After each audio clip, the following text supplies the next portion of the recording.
আপনারা বলেন তো, শহীদ প্রেসিডেন্ট জিয়াউর রহমান মারা গেছে না জীবিত আছে? মারা যায়নি, মারা যায় নাই। শহীদ প্রেসিডেন্ট জিয়াউর রহমান কিয়ামত পর্যন্ত বাংলাদেশের মানুষের অন্তরে অন্তরে থাকবে। জোরে কোন কথা ঠিক কিনা? তাকে হত্যা করা হয়েছে, তাকে হত্যা করার পরে তার ব্রিফকেস খুঁজে পাওয়া গেল, যায় নামাজ আর আল্লাহর কোরআন। এই কয়েকদিন আগে যাকে হত্যা করা হলো, আকাশেতে লক্ষ্য তারা, একটা চাঁদের আলো, হাজার কোটি মানুষের চাইতে একজন ওসমান হাদি ভালো। আপনারা বলেন তো, ওসমান হাদি মরছে? আসল মুসলমান প্রয়োজন হলে ফাঁসির মঞ্চে যাবে, কিন্তু রাষ্ট্রপতির কাছে বাঁচার দরখাস্ত লিখবে না। কথা কন না কেন? আসল মুসলমান বোঝেন না?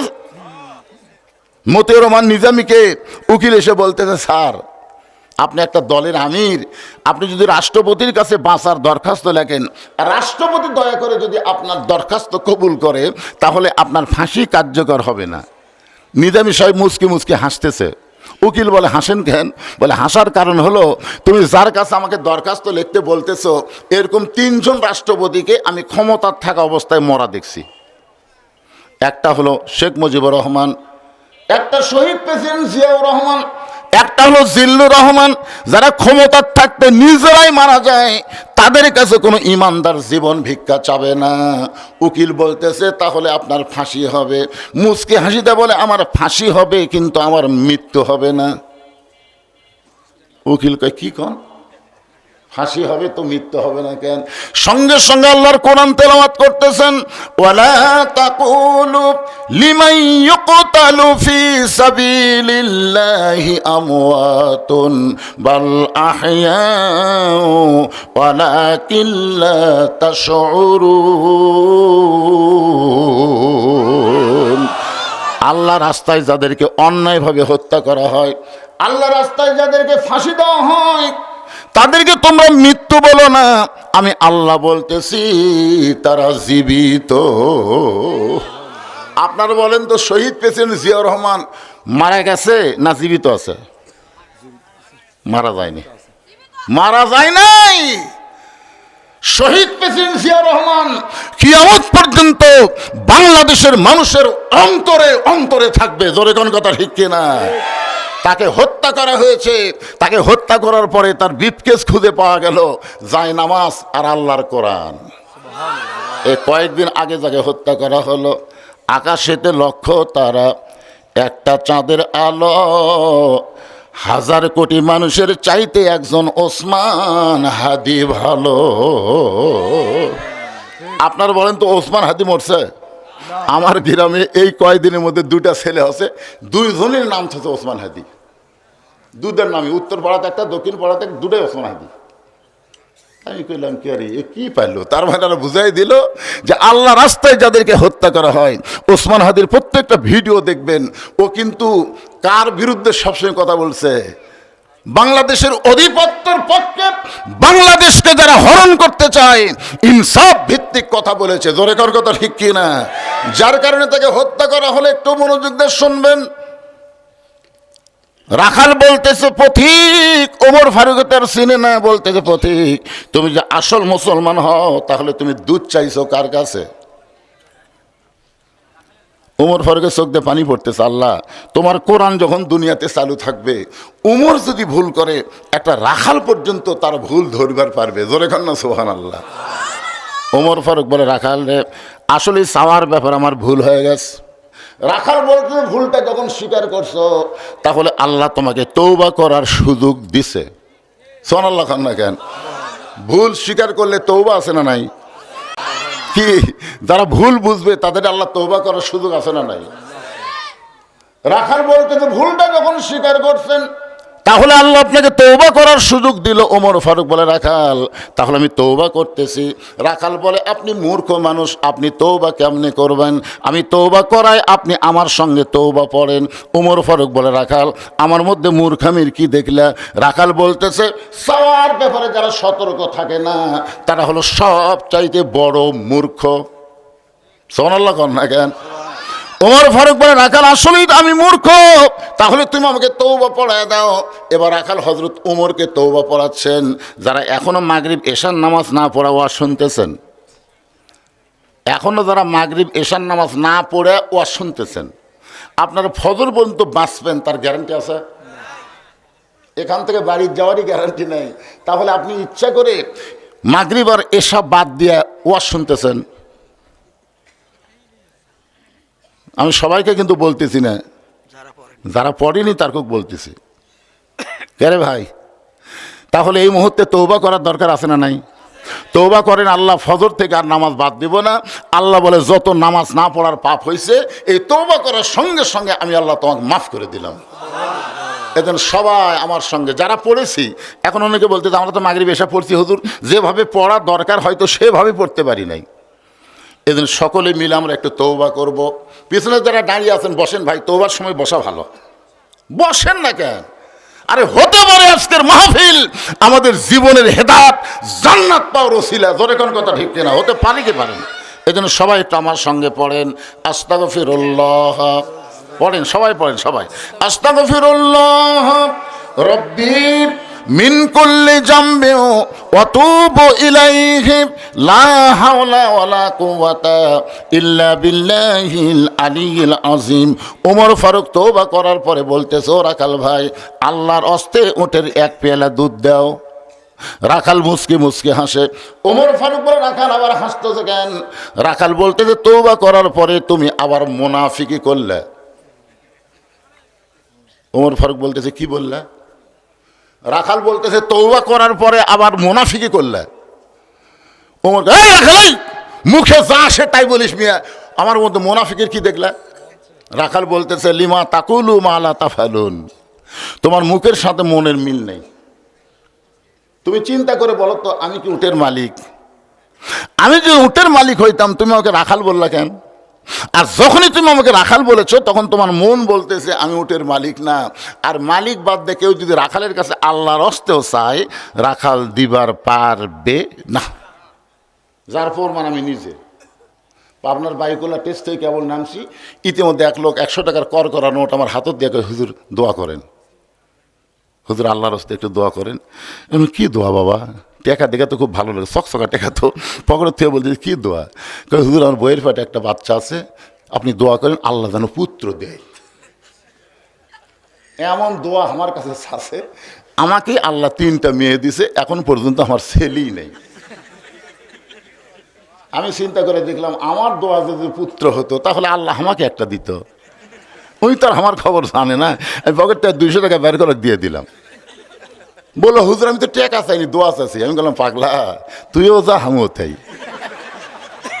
বলে আপনি হলেন বক্তা, আমি হলাম শ্রোতা, কেমনি এক হলাম? আরে পাগলা, আমি পরপর 3টা মেয়ের বাপরে।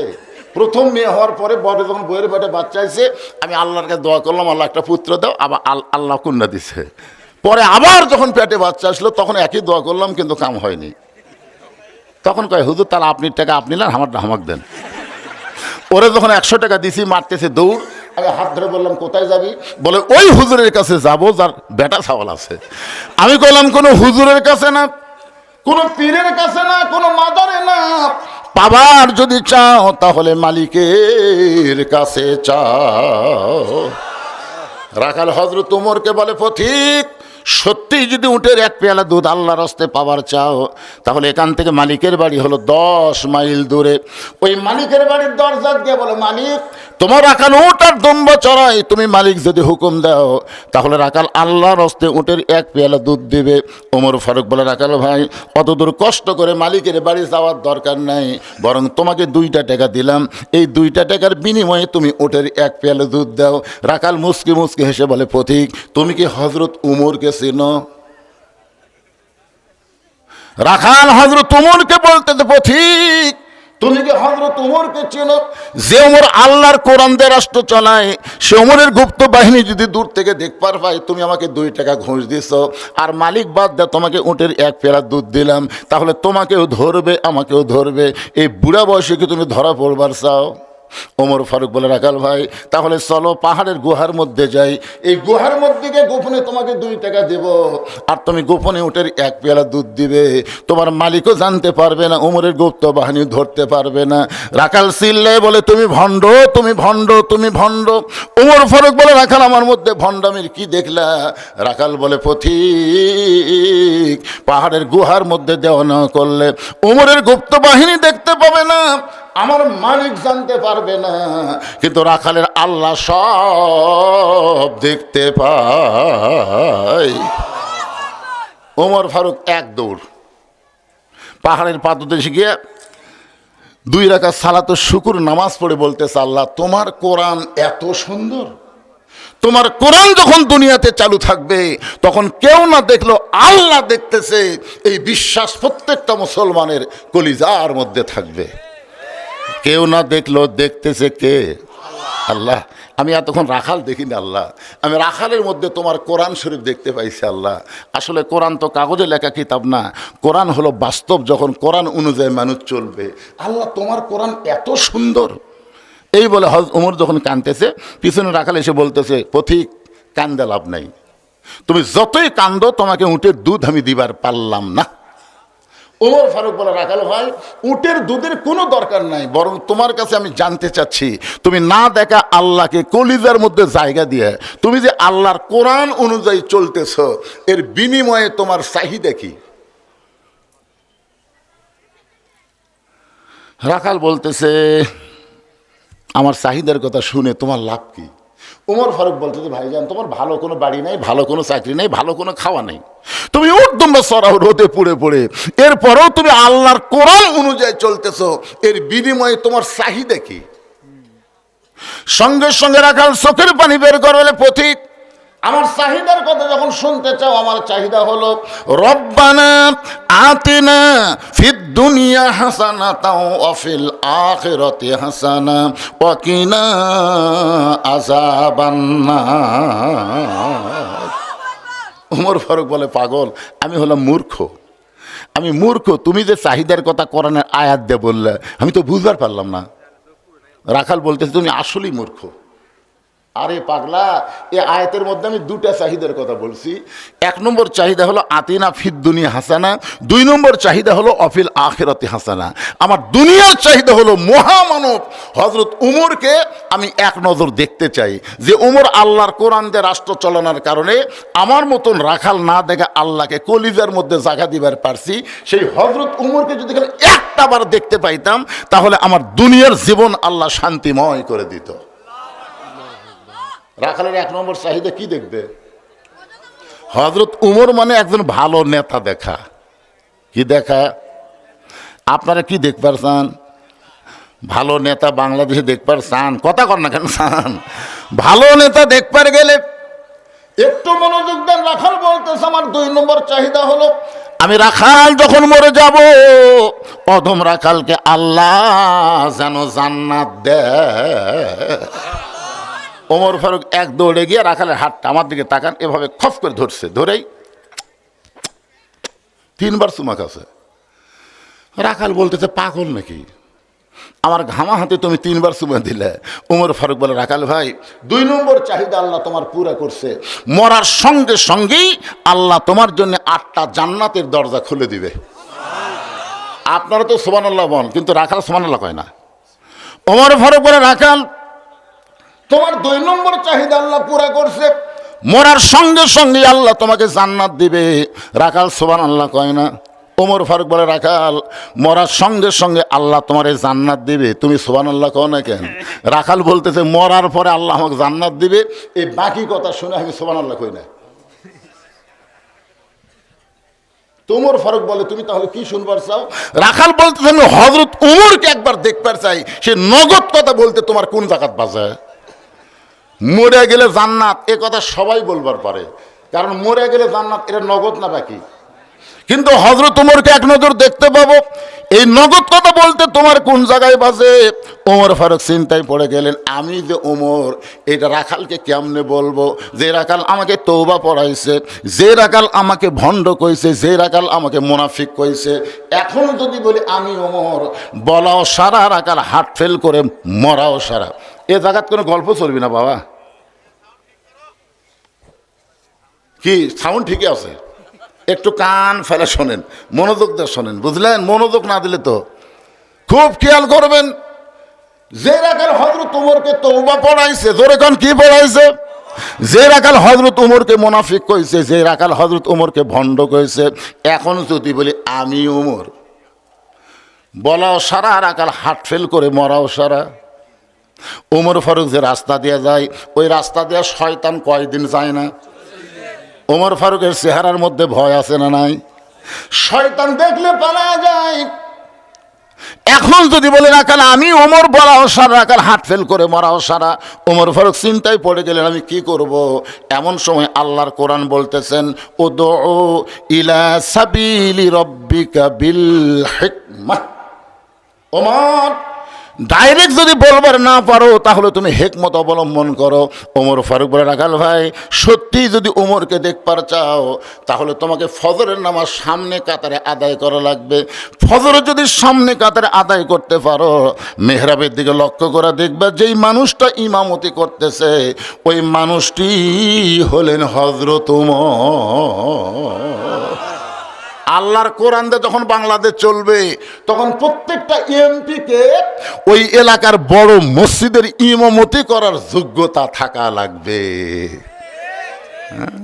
কি যিনি তিনি নেতা হতে পারবেন না ভাইজান। এই জন্য সবাই তো চায় না কোরআন দিয়ে বাংলাদেশ চলুক, কারণ কোরআন দিয়ে যখন শাসন চলবে, কোরআন দিয়ে যখন বাংলাদেশ চলবে, যিনি তিনি এমপি হতে পারবেন না। এমপি হওয়ার আগে ইমামতি করার যোগ্যতা থাকা লাগবে। আমার কথা কি বুঝতে পারছেন? ওমর ফারুক কি বলতেছে, রাখাল সত্যি যদি ওমরকে দেখতে চাও তাহলে তুমি কুঠি যাও, সংসদ ভবন যাও, গণভবন যাও। এ কথা বলে নাই, বলেছে ফজরের নামাজ সামনে কাতারে আদায় করবা। ফজর যখন সামনে কাতারে আদায় করবা, মেহরাবের দিকে লক্ষ্য করে দেখবা যেই মানুষটা ইমামতি করতেছে ওই মানুষটি হলেন হযরত ওমর। রাখাল ছোট বাচ্চার মতন কান্দে।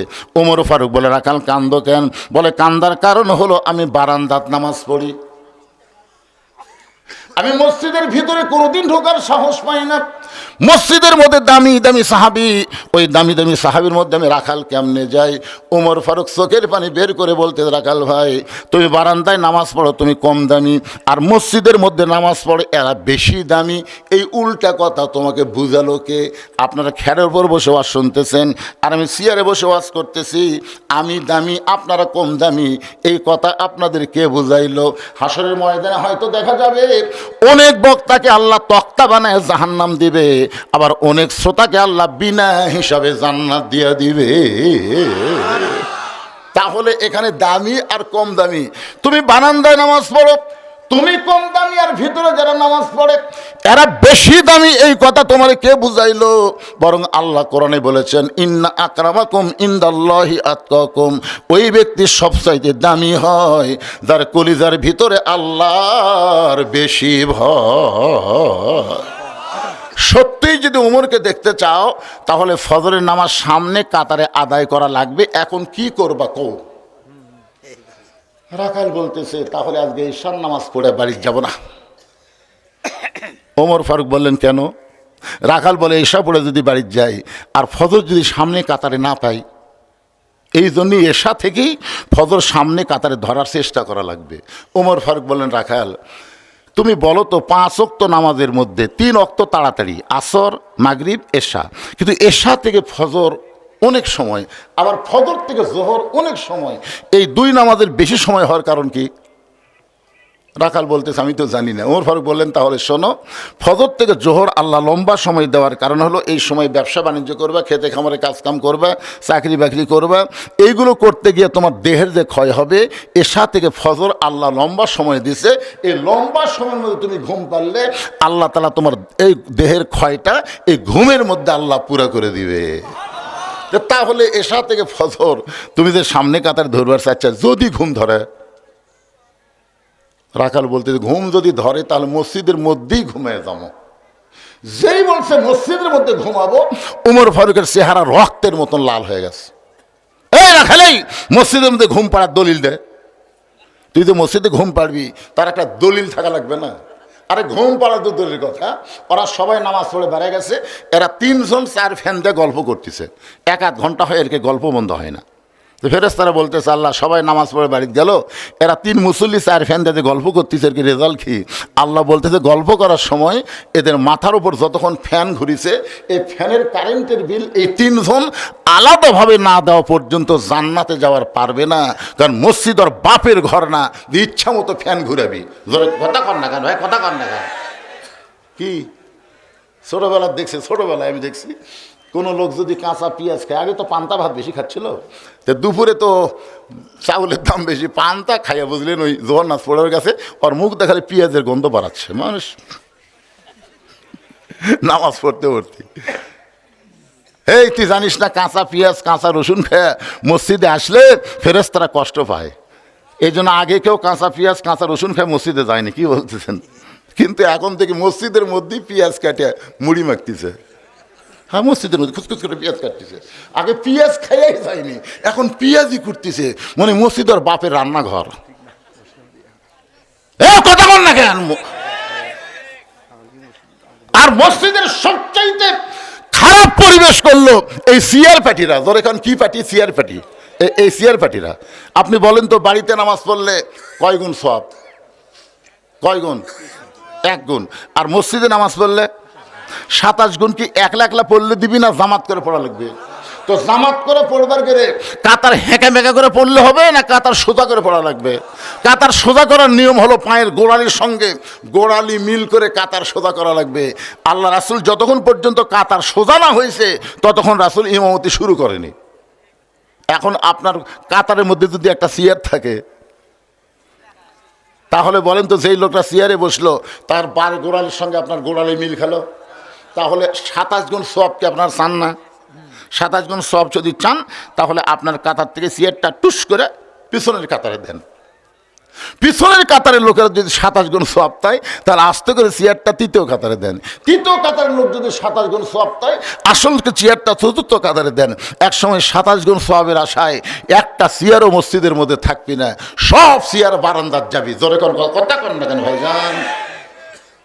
আর যদি দেখেন যে কোনো ব্যক্তি চেয়ারত বসে আছে, মানে চেয়ারত আগে থেকেই বসে আছে, তাহলে আপনারা কোনো মানুষ মরে গেলে খাটনি কয়জন কান্দে লাই?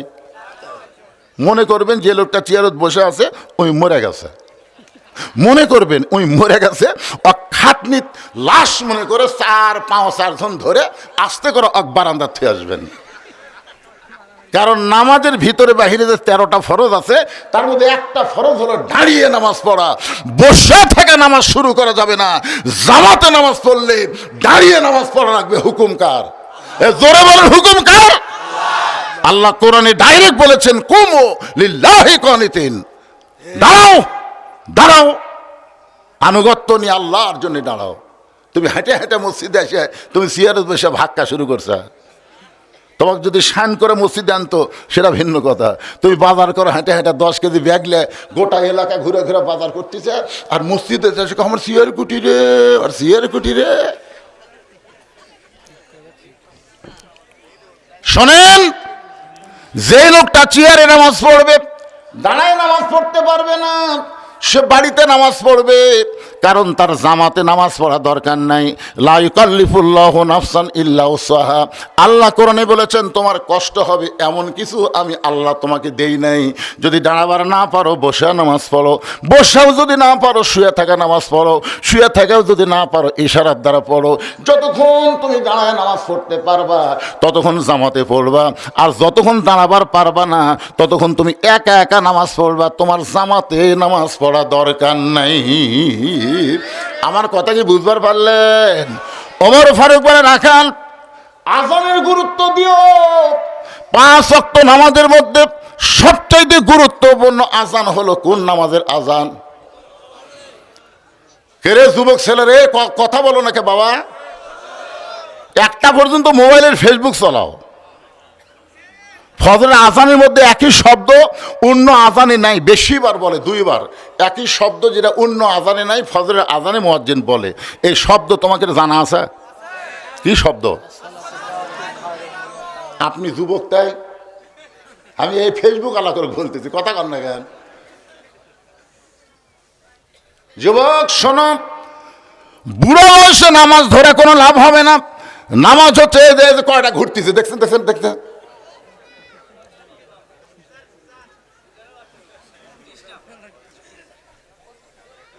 আপনি বলেন তো, আল্লাহর সামনে যখন আমরা দাঁড়াবো, আল্লাহ কি বলবে? তোমার শৈশবকালের কোনো হিসাব আমি চাই না, বুড়াকালের কোনো হিসাব দেওয়া লাগবে না, খালি যৌবনকালের হিসাব দেওয়া জান্নাতে যাও। নামাজ হচ্ছে সরকারি চাকরির মতন ইবাদত। সরকারি চাকরি যেমন সব বয়সে হয় না, নামাজও কিন্তু সব বয়সে হবে না। সরকারি চাকরি 60 বছর করলে তারপরে সরকার কি দেয়? পেনশন দিয়ে দেয়, বসে থাকা খা। 60 বছর পর্যন্ত যারা জামাতে নামাজ পড়বে, বুড়ো বয়সে যদি জামাত পড়বার নাও পারে, আল্লাহ পেনশনে তাকে পুরো সওয়াব দিয়ে দিবে। জোরে কোন সুবহানাল্লাহ। এই জন্য ভাইজান, সব ইবাদতের মধ্যে নামাজ হলো গুরুত্বপূর্ণ। লা সালাতা লা ঈমানা, যার নামাজ নাই তার ঈমানই নাই। লা সালাতা লা দীনা, যার নামাজ নাই তার কোনো ধর্মই নাই।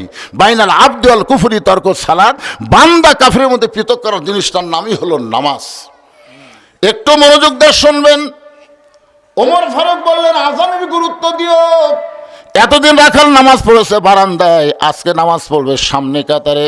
মুয়াজ্জিন যেই মাত্র বলেছে আসসালাতু খায়রুম মিনান নাওম, সঙ্গে সঙ্গে রাখাল উঠে জোরে জোরে হেঁটে হেঁটে মসজিদের বারান্দায় এসে বলতেছে, ও বারান্দা, মনে কষ্ট নিস না, আজকে দেখার জন্য আমি সামনে কাতারে যাব। জোরে কর, কিসের জন্যে? দেখার জন্যে। এখন কোনোদিন রাখাল মসজিদের মধ্যে ঢোকে নাই, আজকে ঢুকতেছে। মসজিদে ঢুকতে গেলে নিজের ইচ্ছা মতো ঢুকলে হবে না, আল্লাহর হুকুম, নবীর তরিকা মোতাবেক ঢোকা লাগবে। আল্লাহর হুকুম হলো ডান পা। ধরে কোন পা?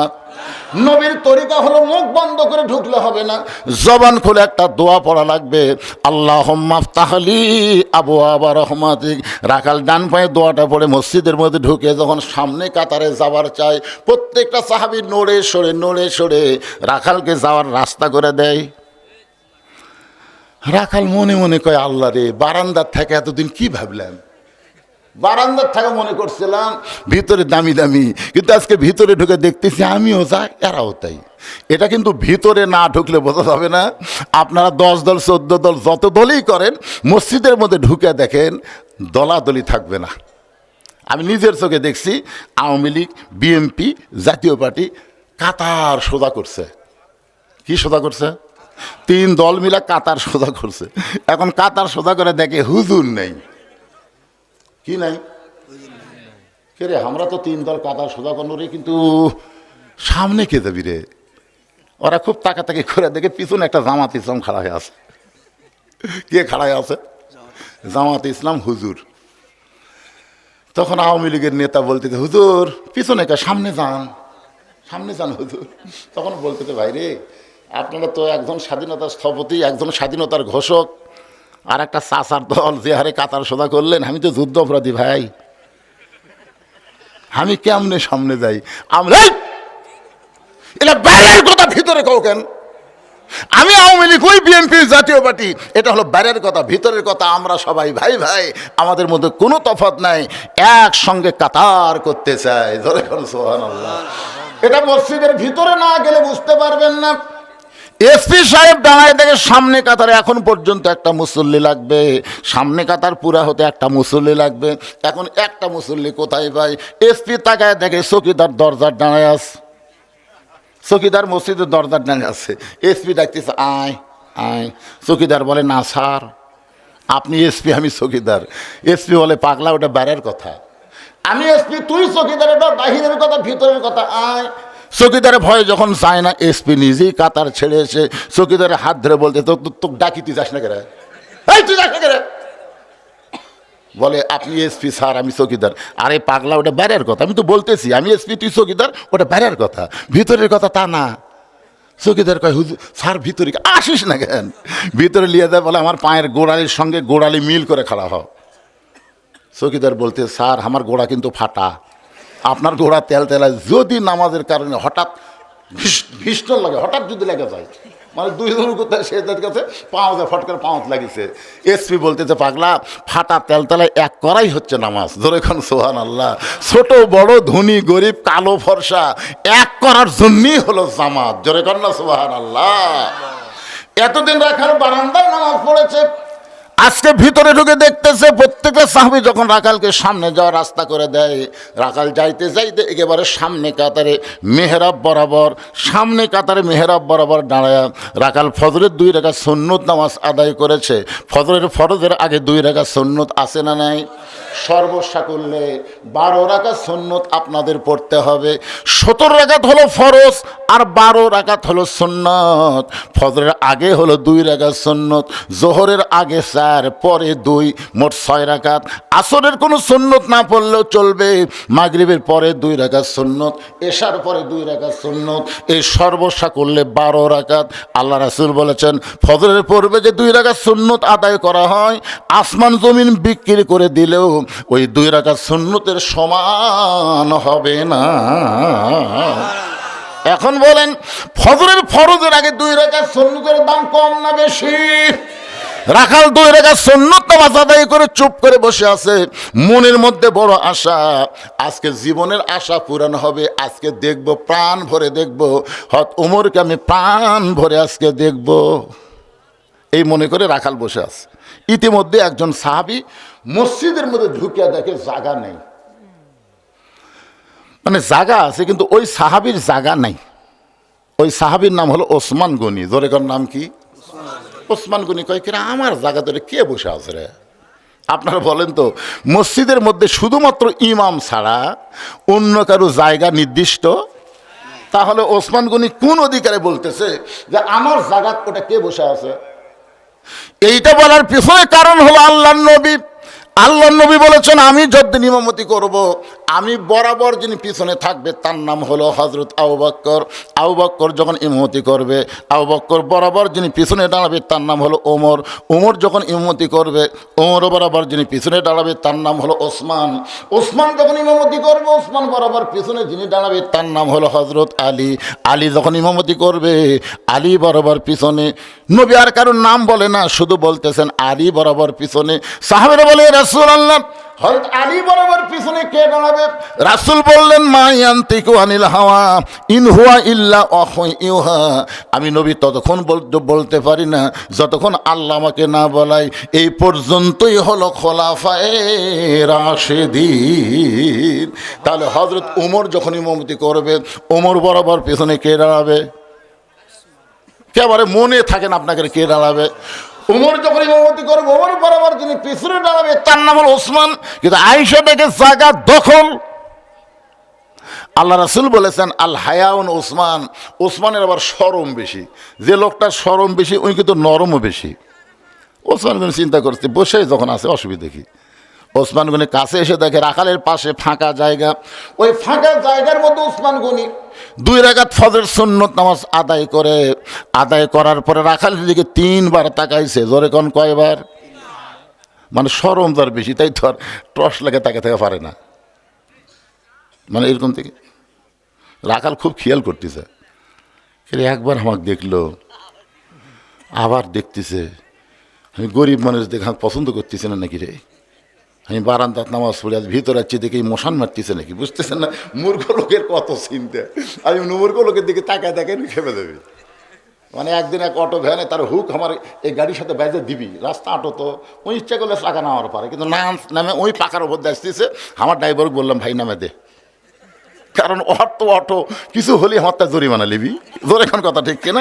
একদিন এক অটো বাজিয়েছিল, আমার গাড়ি চামড়া উঠে গেছে, তাও হাত থেকে 1000 টাকা লিছে। হুজুর আমার গাড়ি বেকার গেল, আমার 50,000 গেল, অধিকার খেয়ালি নেই। আমি সেদিন তার ড্রাইভারকে বলি তুই নামে দিস, তো চাকা নামে দিস, ওই হেলিকপ্টার চলাচ্ছে চলাক। আমি একদিন ওই অটোর এই চলানো খারাপ দেখে শুধু গ্লাসটা নামে ওই দিকে তাকাছি, খালি তাকাছি। অটোরা বলি হুজুর মশান মারতেছে। আমি সেই দিন তওবা করছি ভাই, কোনো মূর্খ লোকের দিকে আমি আর তাকাবো না, তাকালি আর খেপে যায়। ওসমান গনি কয়বার তাকাছে? একবার তাকাইছে, 2 বার তাকাইছে। যেই মাত্র 3য় বার তাকাইছে, সঙ্গে সঙ্গে রাখাল বলে এই মিয়া বারবার কি দেখো মিয়া, ওসমান গনি ভয়